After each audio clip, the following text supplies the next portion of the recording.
Guys satisfaction কাকে বলে জানো? দাঁড়াও তোমাদের দেখাচ্ছি।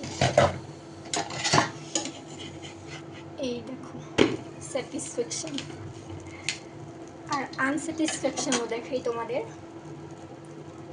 এই হচ্ছে আনস্যাটিসফ্যাকশন।